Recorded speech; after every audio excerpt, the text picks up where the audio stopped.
Hello, welcome to Ollie's Garage. Today I will be replacing the oil cooler seals on my 2003 VW Jetta TDI.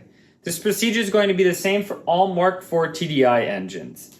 So why does one replace these seals? As you can see in the diagram, you've got the lower seal and then you've got the upper seal on this oil cooler that's held together with this bolt.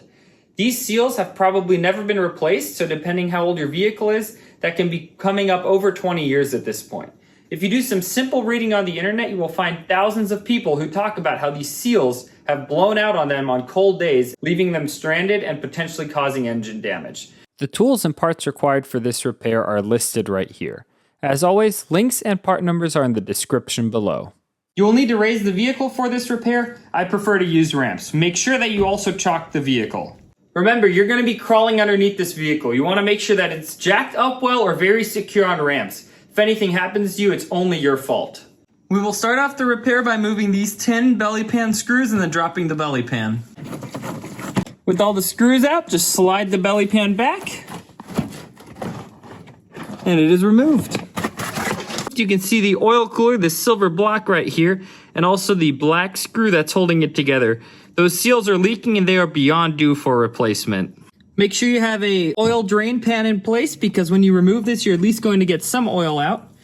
Grab a 32mm socket and extension, attach it to the screw, and crack it loose. Let the oil drain out. It's going to have to drain out the filter that sits right on top of it.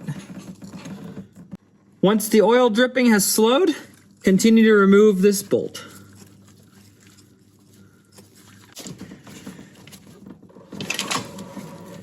You can carefully lower your socket.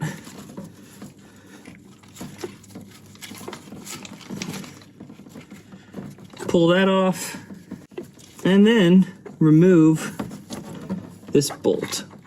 It's a little tight with the AC compressor, but with some wiggling you'll get it to work. The first gasket that we're going to replace is this one right here. And the second one is on top of the oil cooler. And you can see the second oil cooler gasket right there on top of the oil cooler. I cleaned off this piece by wiping it off. Now you can grab a pick and very carefully, without gouging the surface, pry up on the old seal. Remove it. Grab a paper towel, wipe out this edge in here. Make sure that there's no dirt in there, making the next seal leak. Grab the new seal and coat it with some new engine oil. I just put a little bit in a cap, it makes it easy and manageable. And simply slide it into place.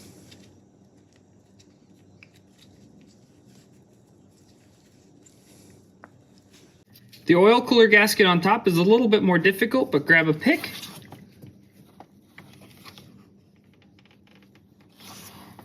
And carefully fish it out.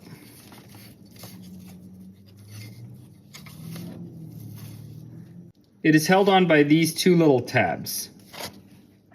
I will be doing this off camera, but make sure that you clean the oil cooler really well, and also this right here, the oil cooler mating surface, so that there's also no dirt in there. I've got the new gasket that I also coated in oil.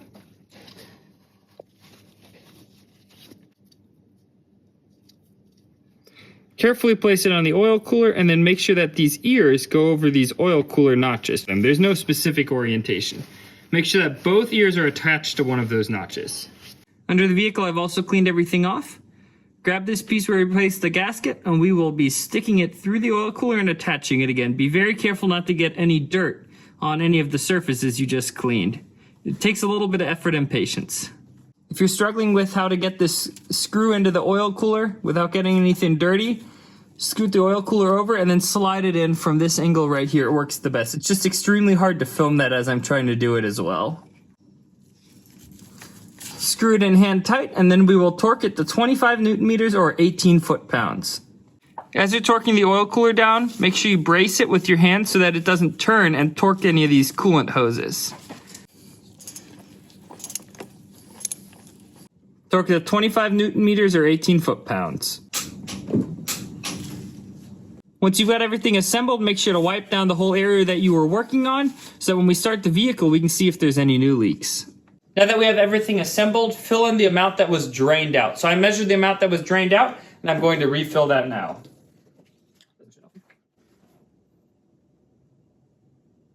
I've got the correct amount of oil in here now, and now I will open the garage door and start the vehicle and let it run for a little bit. I've let the vehicle run for a few minutes, and as you can see, there are no leaks. However, make sure to keep an eye on this area in case it starts leaking again, because you definitely don't want that gasket to fail. Finally, don't forget to reattach the 10 screws holding in your belly pan. Don't tighten these too tight because you don't want to strip the little metal piece they go into. Thanks for watching another episode of Ollie's Garage. Please like, subscribe, and comment for more.